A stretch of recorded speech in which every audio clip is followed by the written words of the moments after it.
Video session में हम लोग बात करने वाले हैं विज्ञान की विभिन्न शाखाओं की। जी हाँ दोस्तों, इससे आपके एग्जाम में सीधे सीधे क्वेश्चन आते हैं और अगर ये चीज़ आपको याद रहता है तो आप उस क्वेश्चन को आसानी से कर सकते हैं जो इससे रिलेटेड होते हैं।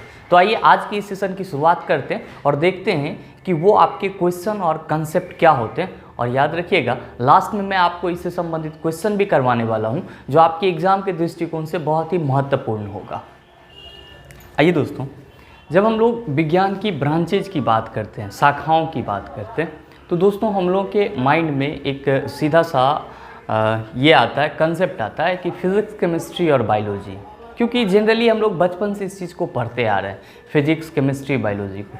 लेकिन फिजिक्स, केमिस्ट्री और बायोलॉजी को छोड़ करके विज्ञान की और भी कुछ ब्रांचेज हैं जो बहुत ही महत्वपूर्ण हैं, जिसमें हम लोग अलग अलग चीज़ों का अध्ययन करते हैं।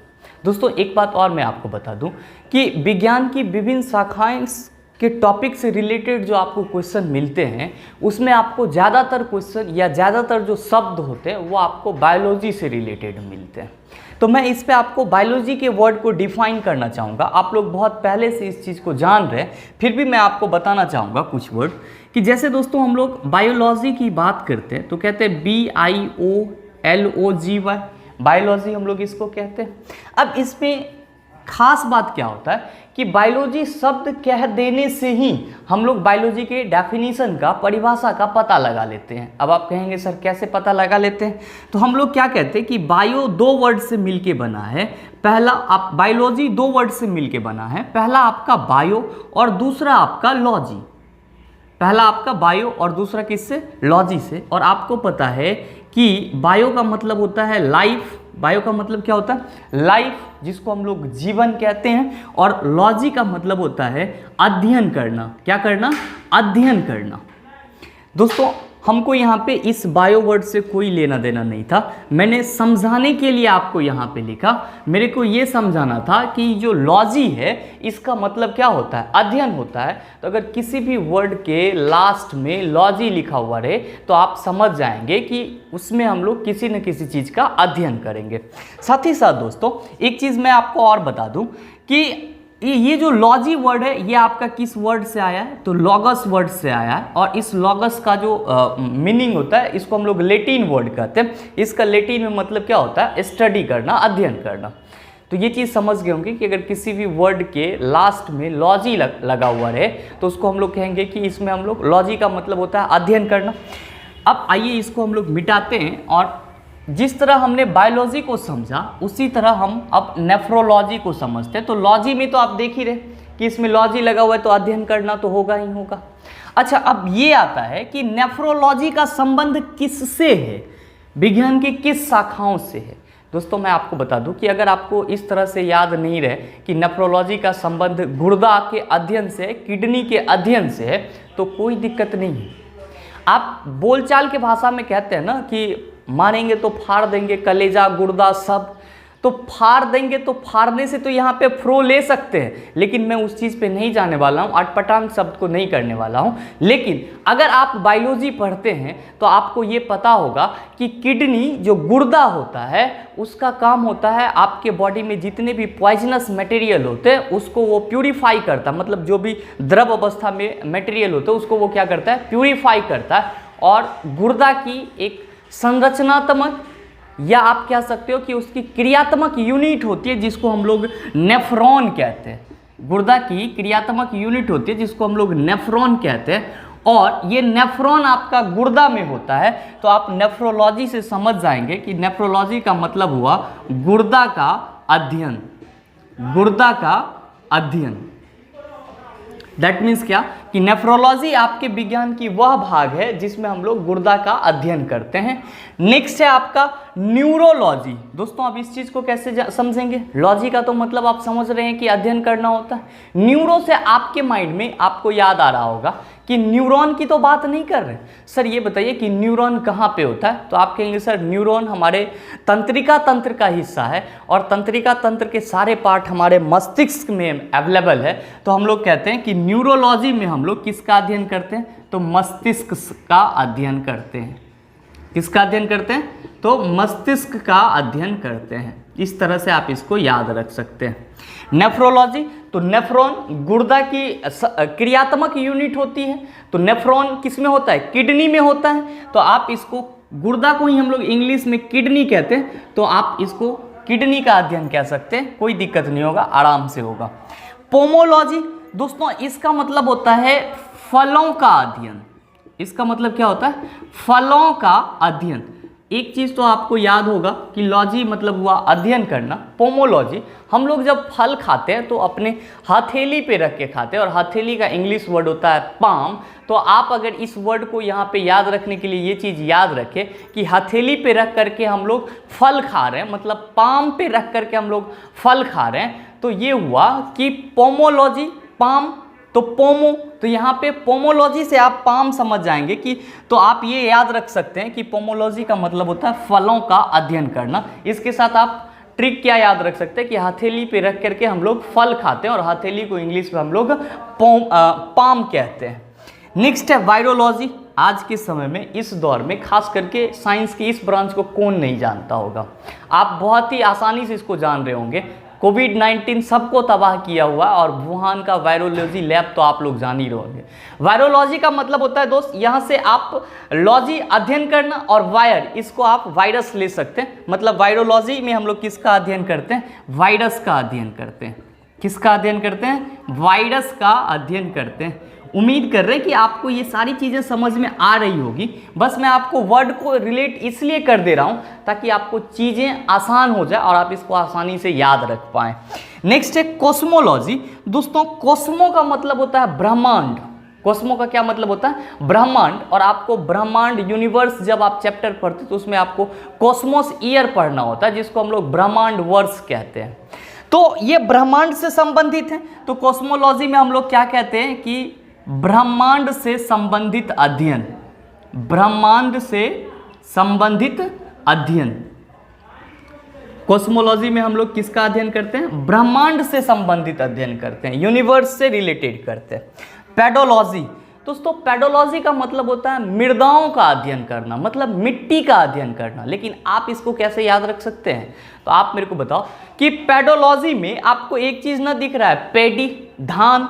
तो धान कहाँ पे होता है? तो धान तो भैया खेत में होता है। धान कहाँ पे होता है? खेत में। और खेत में क्या होता है? मिट्टी रहती है। मतलब पेडोलॉजी अगर आपको वर्ड आ जाए तो आपको पैडी याद आ जाएगा। पैडी कहाँ पे होता है? तो पैडी खेत में होता है, और खेत में मिट्टी होती है। तो आप कह सकते हैं कि पेडोलॉजी का मतलब क्या होगा? मृदाओं का अध्ययन होगा। पैडी का मतलब क्या होगा?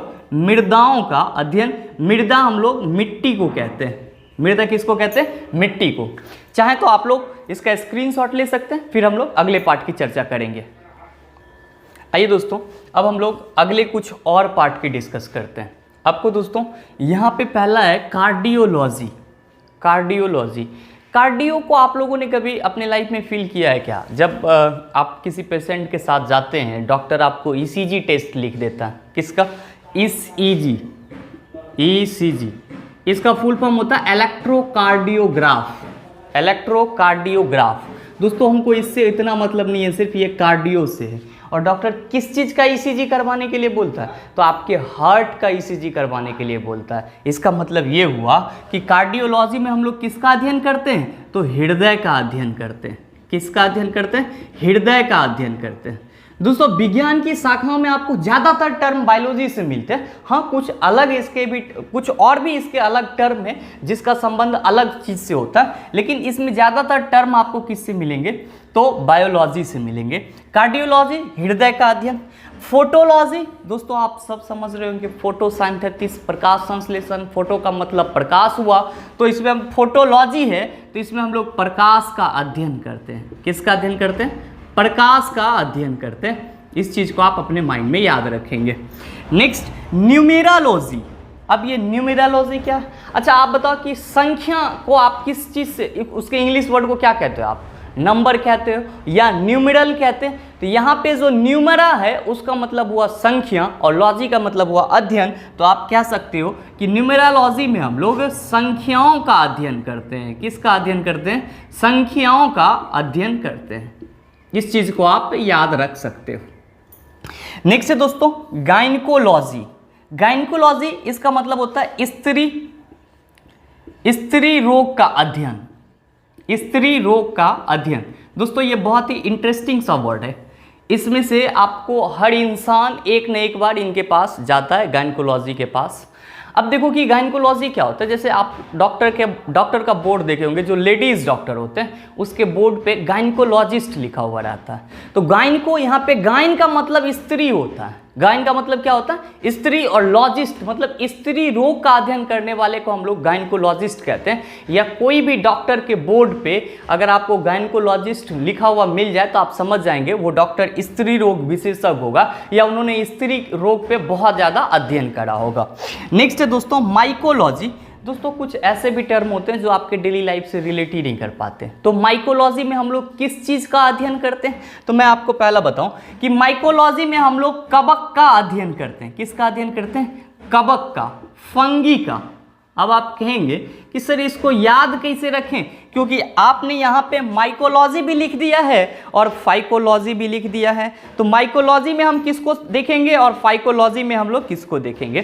तो मैं आपको बताऊं कि माइकोलॉजी में हम लोग कवक का अध्ययन करते हैं और फाइकोलॉजी में हम लोग शैवाल का अध्ययन करते हैं। किसका करते हैं अध्ययन? शैवाल का। अब दोस्तों आप यहाँ पे देख पा रहे होंगे कि मैं दोनों को आपको अगर याद करवाने की कोशिश करूं तो माइकोलॉजी, बस आप इस वर्ड के लिए को कवक से रिलेट कर सकते हैं। क्या क को आप कवक से रिलेट कर सकते हैं तो आसानी से याद रहेगा। अब है फाइकोलॉजी, इसको फाइको तो हम फेंकना बोल दें तो आपको कोई दिक्कत हो जाएगा, बोलेंगे नहीं सर। आप अपने आसपास के तालाब में देखे होंगे या कहीं पे नाला उला पे जहाँ पे पानी का स्रोत है वहाँ पे आपका एक ग्रीन कलर का बहुत ज़्यादा पैचेज आ जाता, मतलब आपको लगेगा प्लांट की तरह वो जाते रहा आपका, मतलब पानी के साथ वो भी बहते रहता है। दोस्तों वही आपका अलगी होता है, शैवाल होता है।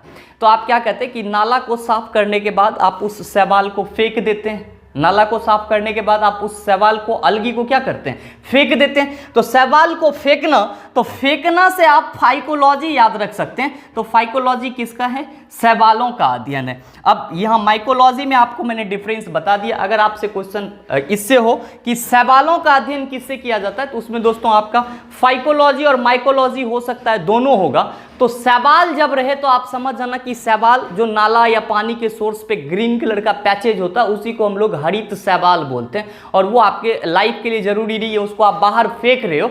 तो फैकोलॉजी या फाइकोलॉजी आप इस चीज को रिलेट कर सकते हैं। आप चाहो तो इसका स्क्रीनशॉट ले सकते हैं। आइए दोस्तों अब हम लोग अगले पार्ट की चर्चा करें। अब यहाँ पे आप देख रहे होंगे कि आपको वर्ड है cytology, histology, metallurgy, pisciculture, sericulture, ये सारे चीज़। दोस्तों अगर आप साइंस पढ़ते हैं, बचपन से साइंस को समझ पा रहे हैं तो आप कहीं ना कहीं बायोलॉजी से भी ज़रूर अवगत होंगे।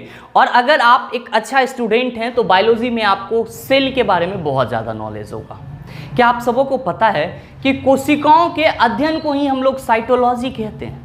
कोशिकाओं के अध्ययन को हम लोग क्या कहते हैं? साइटोलॉजी कहते हैं। तो दोस्तों अगर आप बायोलॉजी में इस रेगुलर वर्ड से परिचित हैं तो आपको ये भी याद रह सकता है कि कोशिका का अध्ययन क्या कहलाता है? साइटोलॉजी कहलाता है। कोशिकाओं का अध्ययन, कोशिकाओं का अध्ययन। अच्छा एक चीज़ और है कि यहाँ पे आपको हिस्टोलॉजी भी दिया हुआ है। तो आपको पता है कि बहुत सारे कोशिकाएं एक दूसरे के साथ जुड़ करके उत्तक का निर्माण करती है। किसका निर्माण करती है? उत्तक का। तो आप जरा सा ये सोचिए कि कोशिकाएं एक दूसरे के साथ जुड़ करके या मिल करके उत्तक का निर्माण करती है। मतलब ये हुआ कि एक ही कोशिका बहुत सारे कोशिकाओं के साथ जुड़ करके हिस्ट पुष्ट मोटा ताजा हो जाता है। इन द सेंस मैं आपको सिर्फ समझने के लिए बोल रहा हूँ। तो आप कह रहे हैं कि हिस्ट पुष्ट हो जाता है, तो हिस्ट पुष्ट होकर के क्या बनता है? उत्तक बनता है। तो हिस्टोलॉजी में हम लोग किसका अध्ययन करते हैं? तो उत्तक का अध्ययन करते हैं। किसका अध्ययन करते हैं? उत्तक का अध्ययन करते हैं, टिश्यू का अध्ययन करते हैं। दोस्तों ये दोनों ही चीज़ आपके बायोलॉजी के बहुत ही बेसिक पॉइंट हैं, तो आपको इस चीज़ को याद रखना पड़ेगा। एक दो बार पढ़ के आप आसानी से इसको याद रख सकते हो। दोस्तों नेक्स्ट है मेटालर्जी। मेटालर्जी आप कहेंगे सर कहीं धातु कर्म की तो बात नहीं कर रहे हैं। ऑब्वियसली मैं धातु कर्म की यहाँ पे बात नहीं करूँगा, लेकिन धातु की बात जरूर करूँगा। मेटल का मतलब क्या होता है? धातु। अर्जी लगा हुआ है तो लॉजी को यहाँ से हटा करके इसके रिलेट वर्ड मेटालर्जी लिया गया है। तो इसमें हम लोग धातुओं का अध्ययन करते हैं। किसका अध्ययन करते हैं? धातुओं का अध्ययन करते हैं। दोस्तों अगर आप वर्ड को अलग अलग करके रखते हैं तो मेरे ख्याल से ये चीज़ आपके माइंड में ज़्यादा दिन तक रह सकता है। नेक्स्ट है आपका दोस्तों, यहाँ पे 3 वर्ड एक दूसरे के साथ हैं, इसमें आपका कोई लॉजी नहीं लगा हुआ है। दोस्तों जहाँ पे जिस वर्ड के अंत में लॉजी लगा हुआ है उसी के साथ आप अध्ययन करना लगाएंगे, अदरवाइज आप किसी के साथ नहीं, क्योंकि वर्ड का मीनिंग अलग अलग होता है। यहाँ पे आप देखो कि इसके साथ कल्चर लगा हुआ है, लास्ट वर्ड कल्चर। कल्चर आप देख रहे हैं दोस्तों, कल्चर से हम लोग किस चीज को लेते हैं? कल्चर से हम लोग किसी भी चीज के पालन या फिर उत्पादन से लेते हैं। इस बात को आप अपने दिमाग में सेट कर लें कि कल्चर में हम लोग, कल्चर का जो मीनिंग होता है वो या तो पालन से लेते हैं या फिर उत्पादन से लेते हैं, पालन या फिर उत्पादन से। अब आप कहेंगे कि सर इसको कैसे याद रख सकते हैं? आपको पूछा है पीसी कल्चर, इसमें हम लोग मत्स्य पालन का कहते हैं कि ये जो ब्रांच होता है इसमें मत्स्य पालन की कला जो होती है उसके बारे में जानकारी प्राप्त किया जाता है, मत्स्य पालन की कला। दोस्तों मत्स्य पालन तो हम लोग मछली की बात कर रहे हैं, और मछली को हम लोग फिश कहते हैं। मछली को क्या कहते हैं हम लोग? फिश। तो यहाँ पे पीसी कल्चर है, तो आप अगर फिशी कल्चर कह दें तो याद रखने के लिए तो आपको समस्या आ जाएगी क्या? बिल्कुल भी समस्या नहीं आएगी। तो आप पीसी कल्चर को फिशी कल्चर से याद रख सकते हैं, जिसमें हम लोग मत्स्य पालन की कलाओं के बारे में सीखते हैं। नेक्स्ट है दोस्तों सेरीकल्चर। आप सबों को पता है कि जो रेशम की साड़ी होती है उसका बहुत ज़्यादा डिमांड होता है, तो यहाँ पे सेरी से मैंने साड़ी को लिया, और यहाँ पे इस चीज़ का सेरीकल्चर का मतलब क्या होता है? तो सेरीकल्चर का मतलब होता है रेशम के उत्पादन से। किसके उत्पादन से भाई? रेशम के उत्पादन से, रेशम के उत्पादन से। नेक्स्ट है एपीकल्चर। अब ये एपीकल्चर क्या होता है? आप जब 2-4 दोस्त एक दूसरे के साथ बैठे हुए रहते हैं तो कोई आता उधर से भाई लेमन जूस पी ले, सोडा पी ले, तो कोई कुछ कह रहा है, कोई कुछ कह रहा है, उसी में से कोई आता है और क्या कहता है? ले मधुमक्खी का रस पी ले, मतलब शहद पी ले।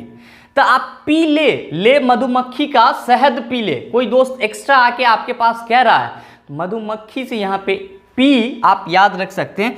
तो एपी आपका पी वर्ड, तो क्या पी ले? मधुमक्खी का रस पी ले। तो एपीकल्चर में हम लोग किसका अध्ययन करते हैं? तो मधुमक्खी पालन से संबंधित होता है आपका ये, या मधुमक्खी पालन का अध्ययन या पालन की कला भी आप कह सकते हैं। दोनों में से कोई भी कह सकते हैं, आराम से चलेगा आपका, इसमें कोई दिक्कत नहीं होगा। दोस्तों नेक्स्ट है आपका जेनेटिक्स। आप सबों को पता है कि जेनेटिक्स जैसे ही हम लोग के माइंड में आता है तो एक बायो का टर्म आ जाता है, इसको हम लोग जीन कहते हैं। और आप सबों को पता है कि आनुवांशिकता का इकाई कौन है? तो आप कहेंगे सर जीन, क्योंकि वही माता पिता के गुण अपने बच्चों में ट्रांसफर करता है, जीन ही ऐसा कण है। तो भैया जब कोई माता पिता का गुण किसी बच्चे में जाता है तो इसी को हम लोग आनुवांशिक गुण कहते हैं। और यहाँ पे जेनेटिक्स आपसे पूछा है तो इसमें हम लोग आनुवांशिक गुणों का अध्ययन करते हैं, हेरिडिटरी प्रॉपर्टीज का अध्ययन करते हैं, आनुवांशिकी गुणों का अध्ययन करते हैं, आनुवांशिकी गुणों का अध्ययन करते हैं। इस चीज को आप याद रख सकते हैं। दोस्तों आप चाहें तो इसका स्क्रीनशॉट ले सकते हैं। अब जब आप इसको समझ जाते हैं तो इस पे मैंने आपका जो आज के इस सेशन के लिए एक और छूट रहा है आपका, उसको मैं यहाँ पे लिख करके समझा दे रहा हूँ। एग्रोनॉमी। दोस्तों आपको पता है एग्रोनॉमी क्या होता है? ये आपका 20वां हो जाएगा एग्रोनॉमी। ये एग्रोनॉमी क्या होता है? आप लोग एग्रीकल्चर से वाकिफ होंगे। एग्रीकल्चर का मतलब होता है कृषि से संबंधित। किससे संबंधित? कृषि से संबंधित। लेकिन यहाँ पे एग्रोनॉमी लगा हुआ है तो ये किसी कृषि के खास भाग को रिप्रेजेंट कर रहा है। अब वो खास भाग कौन हो सकता है? दोस्तों जब हम लोग एग्रोनॉमी की बात करते हैं, कृषि जब हम लोग करते हैं तो हम अपने खेत में गेहूं का बीज जब छिड़ते हैं तो पौधा तैयार होता है, धान का जब बीज हम लोग लगाते हैं तो पौधा तैयार होता है, मक्का का बीज जब लगाते हैं तो पौधा तैयार होता है। मतलब एग्रोनॉमी का संबंध किससे है? तो एग्रोनॉमी, एक चीज और, धान गेहूं मक्का आपके फसल हैं तो मैंने यहाँ पे फसली लिख दिया, और फसल में ये पेड़ भी है ना तो पेड़ को हम यहाँ पे पादप कह देते हैं। तो फसली पादपों का अध्ययन, फसली पादपों का अध्ययन, फसल वाले जो पादप होते हैं उसका अध्ययन आप किस में करते हो, एग्रोनॉमी में करते हो। दोस्तों अगर ये चीज आपको इस तरह से एक दो बार अगर आप इसको रिवाइज करते हैं तो ये आपके माइंड में सेट हो जाता है, और इतने अच्छे से सेट हो जाता है कि आप ऑप्शन देखते ही इसके क्वेश्चन का जवाब दे सकते हैं। अब आप कहेंगे कि सर इससे रिलेटेड क्वेश्चन किस तरह से पूछे जाते हैं, तो आइए इससे संबंधित हम लोग कुछ क्वेश्चन भी कर लेते हैं ताकि हम लोग का कंसेप्ट पूरी तरह से क्लियर हो जाए। दोस्तों यहाँ पे एग्रोनॉमी में एक चीज थोड़ा सा दिक्कत हो रहा है, अध्ययन ना होगा, यहाँ पे फसली पादपों का उत्पादन होगा, मतलब जो आपका फसल होते हैं उसके उत्पादन से संबंधित होगा। आइए दोस्तों अब इस पे हम लोग क्वेश्चन की बात कर लेते हैं कि क्वेश्चन आपका किस टाइप से पूछा जाता है। दोस्तों बिल्कुल ही सरल भाषा में आपसे क्वेश्चन पूछा जाता है और सिंपल लैंग्वेज में। अगर आपको कंसेप्ट अच्छा है, आप वर्ड को रिलेट कर पा रहे हैं तो क्वेश्चन भी आसानी से आप कर पाएंगे। नेक्स्ट है कोशिकाओं का अध्ययन कहलाता है। दोस्तों मैंने आपको बताया कि बायोलॉजी अगर आप पढ़ते तो इस चीज़ के बारे में आप लोग बहुत अच्छे से जानते होंगे, और कोशिकाओं के अध्ययन को हम साइटोलॉजी कहते हैं। एक चीज़ और मैं आपको बताऊं कि अगर आपको एग्जाम में ये चीज़ भी नहीं याद रहता कि किसके अध्ययन से करते हैं, तो भाई आप सेल तो याद रख सकते हो ना, कोशिका होता है, और जहाँ पे आपको साइटोलॉजी दिया हुआ रहेगा वहाँ पे CYTOLOG, वह आप उसके इंग्लिश वर्जन वाले क्वेश्चन में देखोगे तो मिलेगा, तो दोनों में सी है, मतलब यही इसका आंसर है। तो कोशिकाओं का अध्ययन आपका जो सही आंसर होगा वो हो जाएगा साइटोलॉजी। मधुमक्खी पालन संबंधित है, अगर आप पढ़ के गए इस सेशन को तो आपके माइंड में जरूर याद आएगा। अगर ऐसा क्वेश्चन पूछा गया तो सर बोले थे कि कोई लड़का आ रहा था और बोल रहा था कि ले मधुमक्खी का रस पी ले तो एपी, तो इसका मतलब हुआ ये कि मधुमक्खी पालन किससे संबंधित है, एपीकल्चर से संबंधित है। वायरस का अध्ययन तो सिंपल वायरोलॉजी। फलों का अध्ययन तो हाथ पे रख करके हम फल खाएंगे तो हथेली ना, तो पोमोलॉजी, पाम कहते हैं हथेली, तो पोमोलॉजी फलों का अध्ययन।